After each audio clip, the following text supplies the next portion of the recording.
Bueno, bienvenidos. Llegamos a la clase 3. Es la segunda clase que le vamos a dedicar a teoría de detección de señales. Nos vamos metiendo en tema. Espero que se vaya poniendo más interesante. Vean la clase y anoten las dudas, preguntas y en el aula virtual después las discutimos. Bueno, vamos a empezar eh, hablando de memoria de reconocimiento. Es uno de los temas en los cuales la teoría de detección de señales ha sido muy útil y básicamente es el proceso que nos permite distinguir objetos que ya vimos en el pasado de objetos nuevos.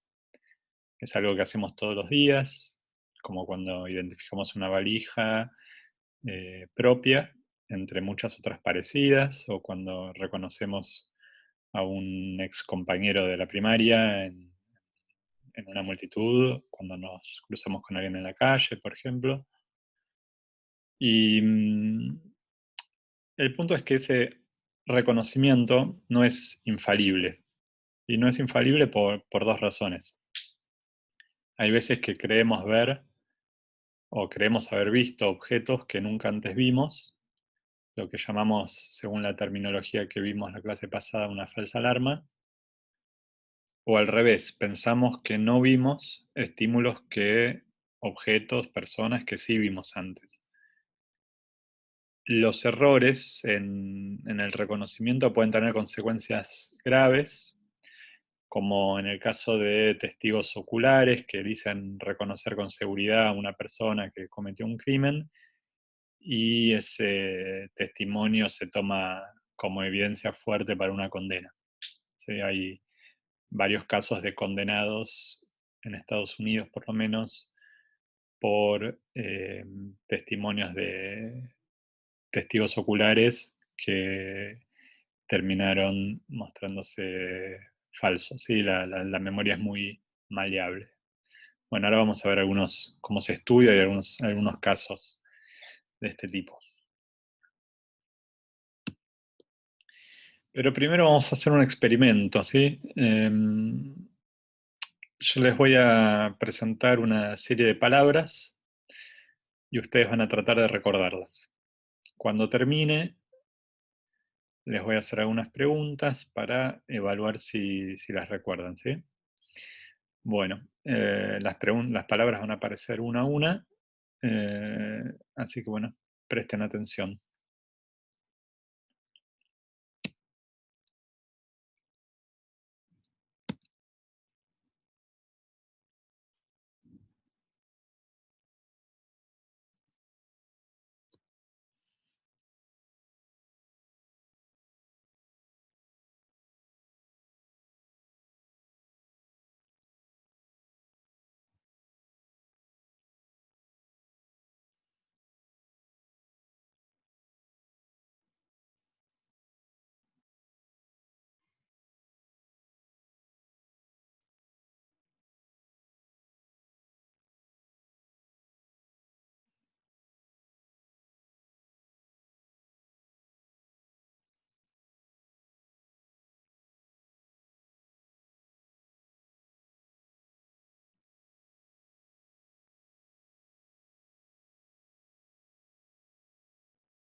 Bueno, muy bien. Ahora les pido que pongan pausa en el video, vayan al formulario que se accede con este link que está ahí en la pantalla y que copié abajo en la descripción de este video también, y contesten las preguntas que les hago ahí, ¿sí? A ver qué recuerdan de las palabras que vieron.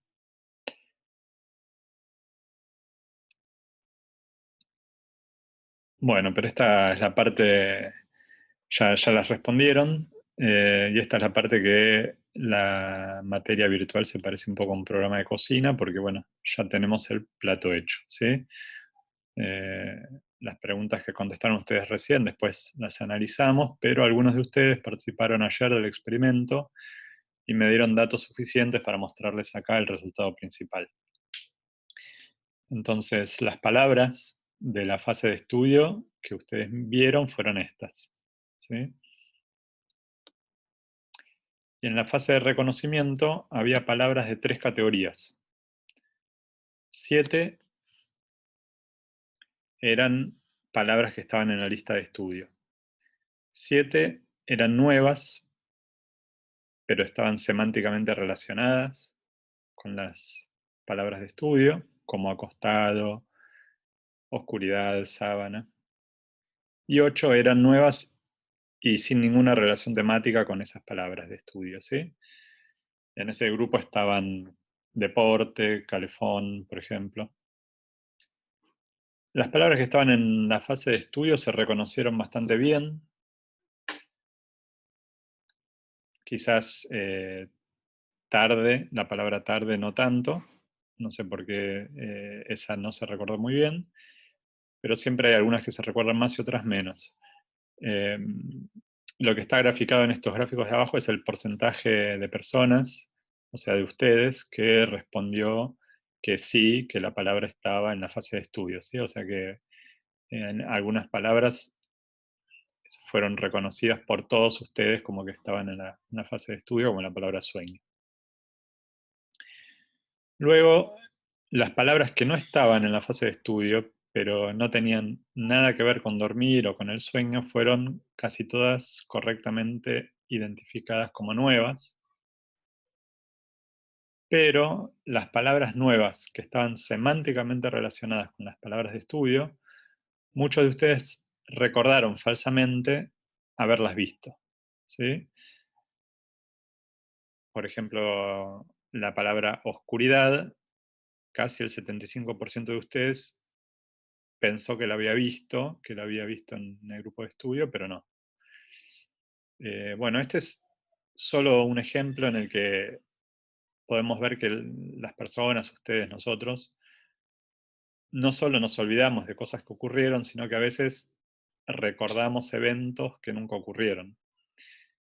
Y la mayoría de los casos de los trabajos en este área se focalizan en general sobre las falsas alarmas, o sea, lo que ahí vimos como las palabras que ustedes recordaban pero no estaban en la lista de estudios, ¿sí? El gráfico del medio y el de la derecha.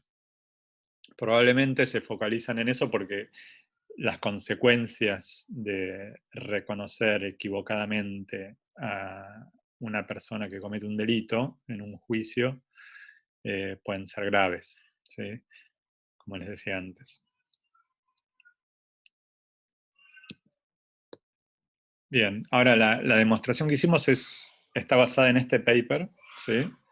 Y es un efecto bastante clásico y robusto, y que de hecho lleva el nombre de los autores que lo descubrieron, y se llama el efecto DRM. En realidad se llama D por Dies, un eh, investigador que propuso esta tarea de aprendizaje de listas en los años 50, y en el 95 revivió este tema con un trabajo que les estoy mostrando acá, de Redinger y McDermott.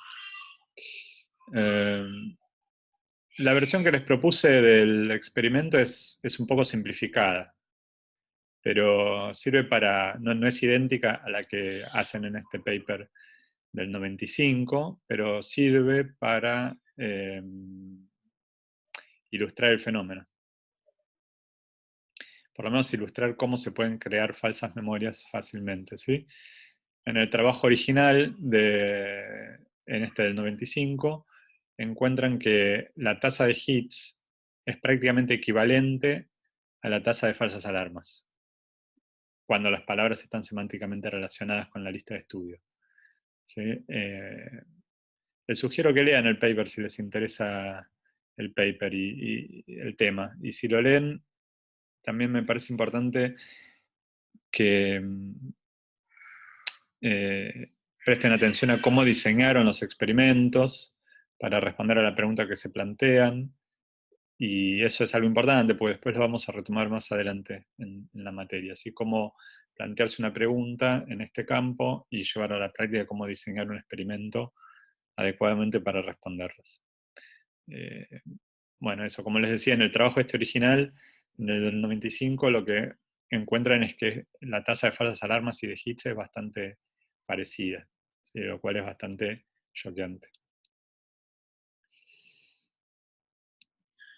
Bueno, y para cerrar el tema de memoria por hoy, les recomiendo también bucear en cualquiera de los trabajos de Loftus, que es la señora que está ahí arriba a la izquierda, que son fascinantes. Lleva más o menos hace 50 años estudiando cómo se modifican, moldean las memorias falsas y tiene trabajos que van desde ciencia básica hasta ciencia aplicada, porque hay toda una etapa de su vida académica que tiene interacción con la justicia, por el tema de los testigos, de los testimonios de los testigos oculares, como les decía, y las condenas a personas equivocadas en algunos casos. Pero bueno, hay un trabajo clásico, que les muestro acá un fragmento, una foto, de un experimento que era así. En este trabajo del 74 se le muestra a un grupo de participantes un video de un choque entre dos autos, ¿sí? Y se les pregunta la velocidad a la que iban los autos cuando se chocaron. Este grupo de participantes respondió, o sea, los participantes que veían el video del choque y se les preguntó a qué velocidad chocaban los autos, respondió este grupo de participantes una velocidad menor que la velocidad que respondió otro grupo al que le preguntaron a qué velocidad iban cuando se golpearon, ¿sí? O sea, a algunos le dijeron que chocaron, a otros que golpearon. Y los que recibían la pregunta sobre un choque, expuestos al mismo video, decían que la velocidad era menor que la del otro grupo. No solo eso, sino lo más interesante es que una semana después les preguntaron a todos si vieron vidrios rotos en ese video, si recordaban ver vidrios rotos, y la realidad es que no había ningún vidrio roto en el video, no se veía para nada eso, pero el porcentaje de personas que respondió que sí, que vio vidrios rotos, era mayor en el grupo al que le preguntaron si los autos habían chocado. ¿Sí? Entonces hay una interacción ahí entre el lenguaje y memoria muy fuerte, porque la exposición visual de los participantes era la misma. ¿Sí? Bueno, años después, pasemos a los 90, otro trabajo de Loftus y un estudiante de grado en ese momento, que se llama Cohen de apellido. Ellos desarrollaron un paradigma que se hizo muy famoso y se llama Lost in the Mall, o sea, perdidos en el shopping. Es un experimento que muestra que se pueden implantar memorias, por ejemplo, como la memoria de, por ejemplo, implantar una memoria de implantarle a alguien una memoria de un evento en el que se perdió en el shopping cuando era chico. Pueden ver bastante de esto si buscan un poco online muchos ejemplos de este tipo. Cohen es interesante, porque Cohen era un estudiante de grado de Loftus, de una materia que estaba dictando de psicología cognitiva, un poco como muchos de ustedes, y bueno, muestra que, entre otras cosas, no hay que ser ninguna gloria de la ciencia para tener una buena idea, porque ella les propuso a los estudiantes que diseñen y lleven adelante un experimento para crear memorias falsas, ¿sí? Como parte del ejercicio en la materia. Y entonces Cohen decidió usar a sus hermanos y a su mamá como sujetos experimentales y mostrarles algunas historias que él había escrito de cuando ellos eran chicos. Bueno, una de esas historias era completamente inventada. Decía que su hermano se había perdido en el shopping cuando tenía 5, que una mujer lo había rescatado y lo ayudó a reencontrarse de nuevo con su familia. Entonces Cohen les pidió a su mamá, a sus hermanos, que completen con todos los detalles que pudieran esas historias. Y después de unos días, cuando terminaron, no solo se dio cuenta que ninguno había reconocido que una de esas historias era completamente falsa, sino que cuando les dijo cuál de ellas era falsa, ninguno podía identificarla correctamente. ¿Ok? Entonces así surge este paradigma experimental que después dio lugar a muchos trabajos posteriores. Pero bueno, vamos a rebobinar un poco para volver a hablar de teoría de detección de señales, que resulta fundamental, bastante clave cuando tenemos que evaluar el desempeño de los participantes en una tarea de memoria de reconocimiento, por ejemplo, que son de las que estábamos hablando, ¿sí?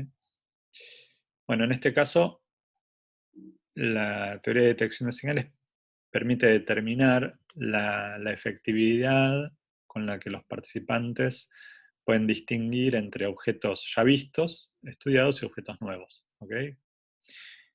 Y a la vez permite saber si el desempeño también está afectado por algún tipo de preferencia por una de las dos respuestas, como una tendencia a reportar que los objetos presentados ya estaban en la lista de estudio. Bueno, esto es en el caso de la memoria de reconocimiento, pero después vamos a ver otros ejemplos. En este caso de memoria de reconocimiento, la decisión está mediada por lo que se llama la familiaridad que provocan estas representaciones de memoria que están asociadas con cada objeto que se presenta. ¿Sí?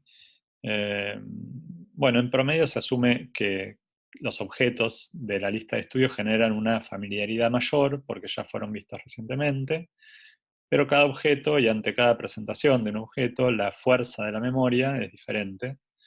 Y esto es lo que se ilustra en el gráfico que está acá a la derecha, ¿sí? O sea, en azul está la distribución de eh, esta familiaridad o la intensidad de la memoria en ítems que ya se habían visto en la lista de estudio, y en rojo la distribución que está centrada alrededor de cero de esta familiaridad o la intensidad de la memoria cuando eh, los estímulos que estábamos mostrando son nuevos. Bueno, la teoría lo que nos va a decir es cómo estimar los parámetros de estas distribuciones, en particular el D' y el C, por ahora asumiendo que las dos distribuciones tienen igual varianza, tienen el mismo ancho y son distribuciones gaussianas.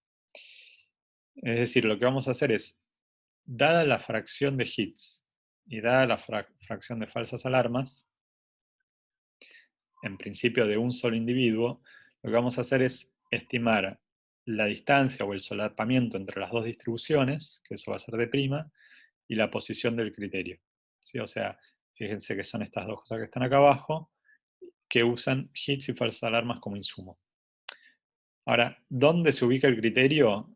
Lo aclaro desde ya que eso depende de muchos factores.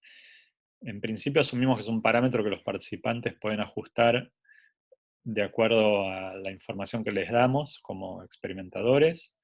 Por ejemplo, si les decimos que es más probable que presentemos ítems nuevos, van a tener que correr el criterio de forma acorde. O también se puede modificar el criterio si los premiamos o los castigamos. O sea, si el costo de una falsa alarma es elevado, lo más probable es que el criterio se modifique para evitar esas falsas alarmas. O sea, tomar un criterio que esté más a la derecha para que las falsas alarmas sean menos. ¿Ok?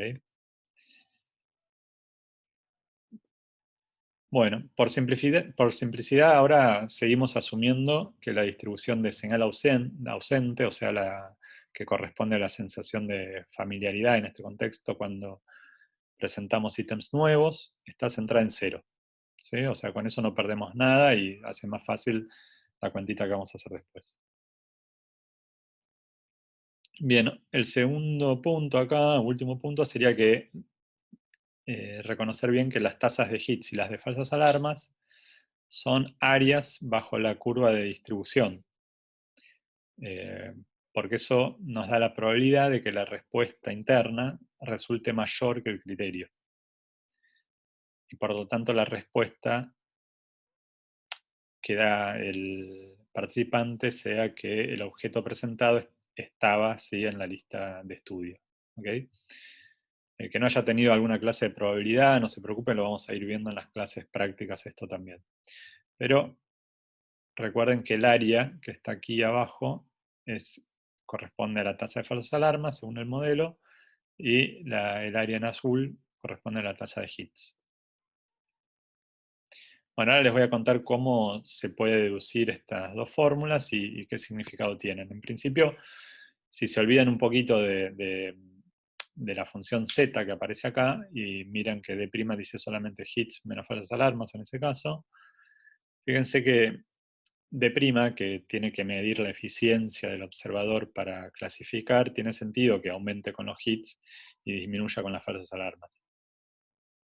Igualmente, lo mismo pasa con el sesgo, o sea, cuanto mayor sea la tasa de hits y mayor sea la tasa de falsas alarmas, más negativo tiene que ser el criterio, ¿sí? O sea que cuanto mayor sea este número, más negativo va a ser el criterio, y entonces el criterio va a estar, por ejemplo, por acá, si hay muchos hits y muchas falsas alarmas. Se corre más hacia la izquierda.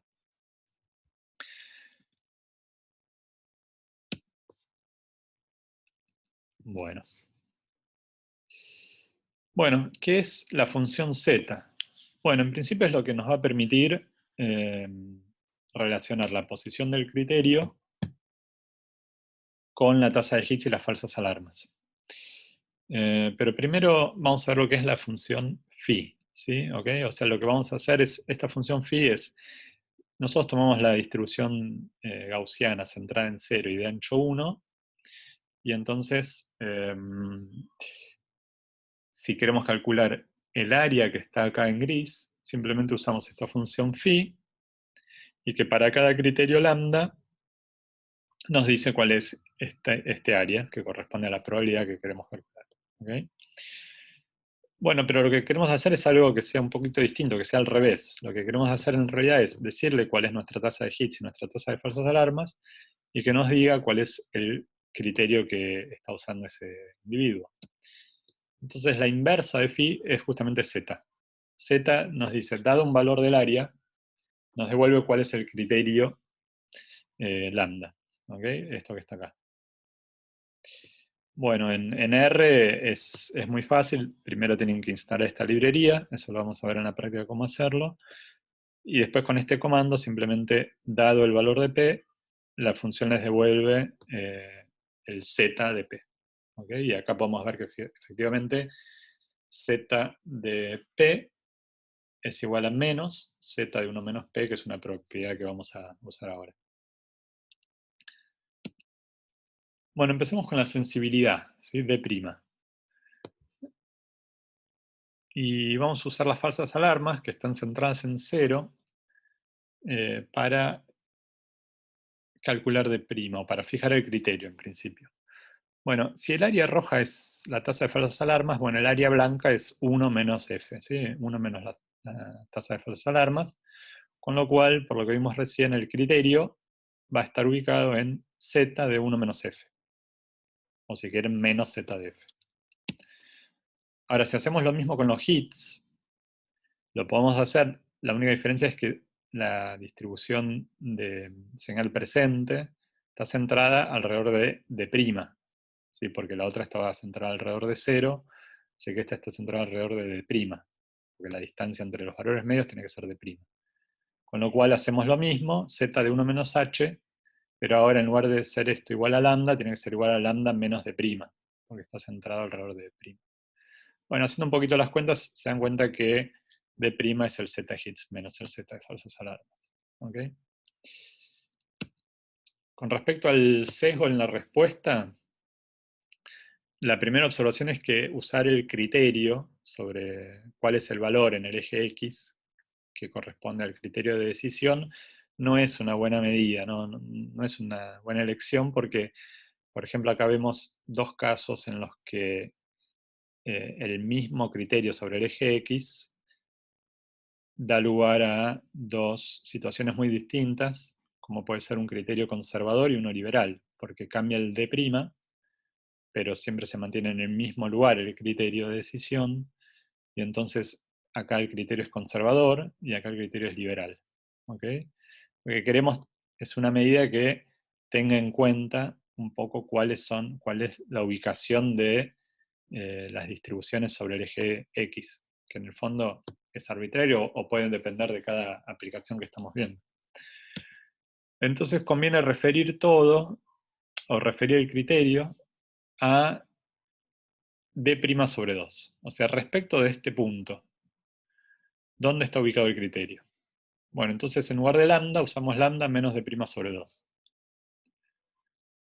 Hacemos la cuentita con lo que habíamos calculado antes de D', y tenemos la fórmula final para el criterio. ¿Ok? Bueno, ahora vamos a ver una cosa que es otra medida de sesgo, que, bueno, criterio óptimo, ¿sí? O sea, ¿cuál es el criterio óptimo? Debería decir acá, que debe usar un participante si quiere que su porcentaje de respuestas correcta sea máximo, ¿sí? Maximizar las chances de acertar cuando se le presenta una decisión como esta. Bueno, en principio lo que podemos hacer es calcular el porcentaje de respuestas correctas como la probabilidad de que el estímulo sea señal y la respuesta sea sí, más la probabilidad de que el estímulo sea ruido, o sea, tomo por un lado los casos en los que el estímulo fue señal y por otro los casos en los que el estímulo fue ruido o señal ausente, y además la respuesta fue no. Ambos casos corresponden a respuestas acertadas, correctas. Bueno, expando esto, hago un poquito de cuentas, reemplazo estas probabilidades por lo que son, usando la distribución gaussiana, y derivo esto respecto de lambda para encontrar cuál es la ubicación en el eje X óptima para el criterio. Si hacen esa cuenta, que se las dejo, lo que van a encontrar es que el cociente entre las dos distribuciones, que se llama beta, el cociente de las dos distribuciones para cada valor de lambda, si el criterio es el óptimo, corresponde al cociente entre la probabilidad de que el estímulo sea ruido a priori respecto de la probabilidad de que el estímulo sea señal a priori. ¿Sí? Ahora lo charlamos un poquito más. O sea que el beta óptimo corresponde a eso. ¿Sí? Este gráfico del libro de Wickens es bastante claro. Lo que muestra acá son las mismas dos distribuciones de siempre. Y lo que está graficado acá arriba es beta. ¿Ok? Y lo que queremos ver es dónde está el criterio óptimo. Bueno, en principio, si, como estuvimos viendo hasta ahora, en los experimentos uno le presenta a los participantes estímulo igual a target presente, la misma cantidad de veces que el estímulo igual a la cantidad ausente, y la gente usa eso como información, o sea que el participante sabe que la mitad de las veces va a haber, van a presentarle señal y la mitad de las veces van a presentar ruido. Entonces el criterio óptimo es el que está en el medio entre las dos distribuciones, este que está acá. ¿Ok? Porque entonces esto es igual a esto, y el beta óptimo es 1. O sea, cuando la distribución correspondiente a señal y la correspondiente a ruido, está con n porque es noise, cuando esas dos son iguales, que es en este punto que está acá, cuando se cruzan. ¿Ok? Está centrado ahí. Tiene sentido, porque si las dos categorías de estímulos se presentan con igual probabilidad, más allá de mi capacidad de distinguirlas, me conviene quedarme ahí. Ahora, fíjense que si a mí me dicen, y yo incorporo esa información, que la mayoría de los eventos que me van a mostrar van a ser de ruido, y los estímulos que yo estudié antes, por ejemplo en el caso de reconocimiento, van a ser muy pocos, lo que más me conviene es correr el criterio hacia la derecha, porque de esa manera, más allá de mi capacidad de distinguirlo o no, lo que más me conviene es responder más veces que no y menos veces que sí. Al revés, si me dicen que, y yo incorporo esa información, la cantidad de objetos que me van a presentar que que estaban en la lista de estudio, o sea que son señal, si eso son la mayoría, me conviene correr el criterio hacia la izquierda. De esa manera, aumento la tasa de hits y eh, la tasa de falsas alarmas también, pero me aseguro de responder la mayor cantidad de veces que sí. ¿Ok? La ubicación exacta del criterio, bueno, va a depender de estos dos valores. O sea que el beta no solo es una medida del sesgo, o sea que la gente no siempre usa el criterio óptimo, eso está claro, pero uno puede, para cada criterio que usa la persona, puede calcular el cociente entre los valores de estas dos distribuciones y compararlo, por ejemplo, contra el criterio óptimo, que es este que está acá. ¿Okay? Les dejo ver también que beta, que es esta nueva medida del sesgo, está relacionada con la medida C anterior, pero está relacionada de esta manera, C por D', que obviamente también se puede calcular a partir de los hits y las falsas alarmas. Bueno, vamos llegando ya al final. Lo que les quería contar es que una cosa muy útil, y por la cual también la teoría de detección de señales se hizo muy importante, es porque describe muy bien lo que se llaman las curvas ROC, las curvas ROC, ¿ok? Que no son nada más que un gráfico en el que en el eje Y ponemos la tasa de hits y en el eje X la tasa de falsas alarmas. Y entonces, si una persona tiene un criterio determinado, entonces va a tener una tasa de hits y una tasa de falsas alarmas y lo ponemos un puntito acá. ¿Sí? Si cambian las condiciones y se vuelve más liberal la persona, entonces tiene un criterio que está más a la izquierda, y entonces tiene otra cantidad de hits y falsas alarmas y tiene un puntito acá en este gráfico. Si se pudieran tomar distintos criterios de decisión, variar el criterio de decisión para una misma persona en un experimento, uno construye una curva ROC. ¿Ok? Y es informativa también de esa curva de cuánto vale el de', cuál es la eficiencia que tiene la persona en discriminar los estímulos, porque si D' es chiquito, entonces esto se acerca un poco a la recta igual a X, porque la tasa de hits va a ser parecida a la tasa de falsas alarmas cuando están muy solapadas las distribuciones, o bien si D' es grande, esto se acerca más a una cosa así, en el que hay muchos hits y pocas falsas alarmas en una región para muchos valores diferentes del criterio. ¿Okay? Bueno, pero ¿cómo se hace en la práctica para construir una curva de ROC? Una forma es, como vimos antes, usando payoffs, o sea, cambiando la expectativa con la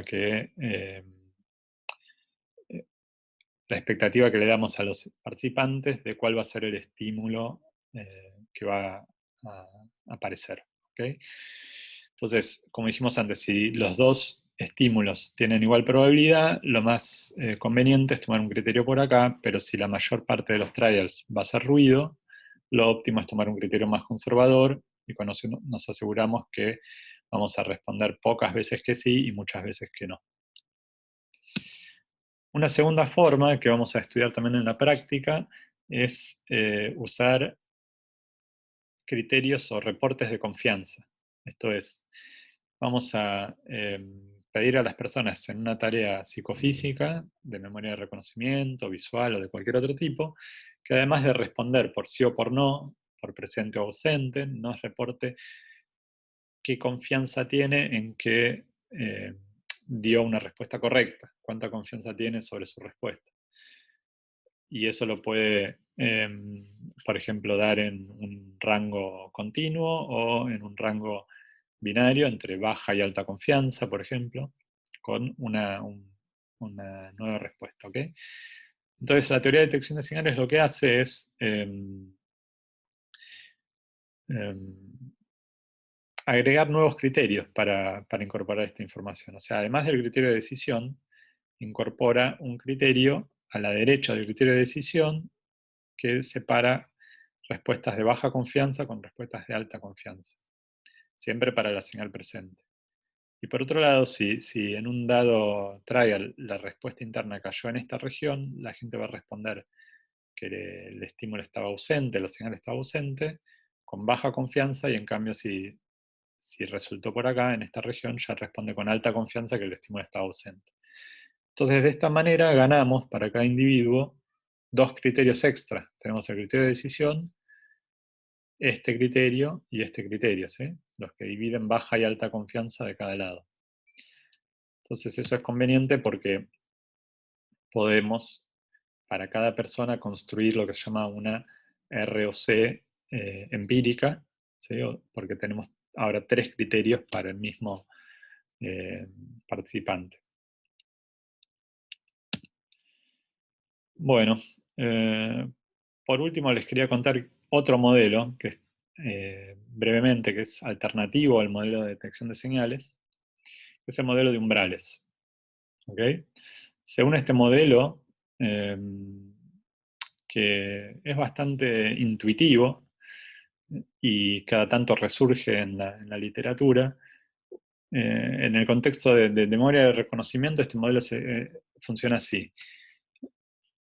Un objeto o bien se reconoce, porque cae por arriba de algún umbral de reconocimiento, o bien no se reconoce. Pero no hay grados de reconocimiento entre esos dos extremos. ¿Okay? La respuesta es binaria, o se reconoce o no se reconoce, y entonces solo los objetos que fueron estudiados pueden generar una respuesta de reconocimiento por arriba de un umbral. Los objetos nuevos, más los que se olvidaron, los que se presentaron pero uno se los olvidó, caen por debajo de ese umbral. Por lo tanto, si caen por debajo de ese umbral, no hay ninguna señal de memoria. ¿Okay? No hay ninguna evidencia de memoria que puedan usar los participantes para responder. Entonces, esos elementos, el participante tiene la opción de declararlos como nuevos, lo que haría un participante conservador, o decidir que son viejos, que estaban en la lista de estudio, lo que haría alguien más liberal. Pero en este modelo, las falsas alarmas reflejan solamente decisiones aleatorias, tomadas sin evidencia, más por puro azar. Entonces, en el gráfico este que está acá, lo que muestra es que si el objeto que aparece ya estuvo en la fase de estudio, uno se lo puede haber olvidado, y entonces cae acá abajo, ¿sí? Con una probabilidad 1 menos p, se lo olvidó. Entonces no hay ninguna traza de memoria. Entonces tiene una probabilidad Q de decir que igualmente estaba en la fase de estudio, pero este Q es simplemente por azar, ¿sí? O si no, con 1 menos Q responde que no estaba. Ahora, si cayó ese objeto, si generó una traza de memoria y uno no se lo olvidó, directamente eso ya es un hit, ¿ok? No reporta que es un hit. Bueno, los objetos olvidados, los que estaban pero no se los olvidó, les pasa lo mismo que a los que no estaban en la fase de estudio. Entonces también tienen una probabilidad Q de falsas alarmas, porque es decir que estaban, pero en realidad no estaban, y una probabilidad 1 menos Q de ser rechazados correctamente. El problema con esto es que si uno hace la cuentita, se van a dar cuenta que la tasa de hits, que es la probabilidad de responder que sí, dado que el estímulo estaba presente, es P, por un lado, ¿sí? O bien es 1 menos P por Q. O sea, se suma P, la probabilidad de que sea un hit, o la probabilidad de que sea un hit por azar, o sea, 1 menos P por Q. Y las falsas alarmas son estas que están acá. Si uno trabaja con estas dos, encuentra que los hits en función de las falsas alarmas son una recta. ¿Okay? Hit igual a una constante más otra constante por F. O sea que estas son las curvas R o C que predice el modelo de umbrales. Son diferentes de las curvas R o C que predice la teoría de detección de señales. Entonces ahí viene algo lindo, que es que uno puede poner a prueba la forma, los métodos o los procesos de toma de decisión mirando la forma de las curvas R o C. Esto mismo está contado en este trabajo de Weeks de 2007, en el que vemos que, como vimos recién, la curva de ROC es una recta para el modelo de umbrales, pero como vimos para el modelo de detección de señales es una cosa más curva. En cambio, si uno transforma en lugar de hits versus falsas alarmas, trabaja con el Z de hits versus el Z de falsas alarmas, eso es una recta para el modelo de detección de señales, porque ya lo habíamos visto antes. En cambio, para el modelo de umbrales, deja de ser una recta y pasa a tener esta forma que está acá. Entonces uno podría hacer un experimento y ver a qué se parecen las curvas ROC que se construyen con los datos experimentales. Y lo que uno encuentra es que en muchos casos eh, se parecen más a lo que predice la teoría de detección de señales, y eso es parte del éxito de la teoría, porque el hecho de que la evidencia sea continua hace que eh, uno confíe más en este modelo como modelo del proceso o descriptivo y del proceso de toma de decisiones. ¿Okay? O sea, el éxito de la teoría de detección de señales pasa por describir correctamente las curvas ROC, y eso lo viene haciendo en una variedad de campos desde hace, como dijimos, más de 50 años. Bueno, terminamos, les dejo acá nomás las referencias de algunos de los trabajos que mencionaba, los pueden ir a buscar, si no los encuentran me avisan, pero están disponibles para que lo busquen. Bueno, muy bien, nos vemos la próxima.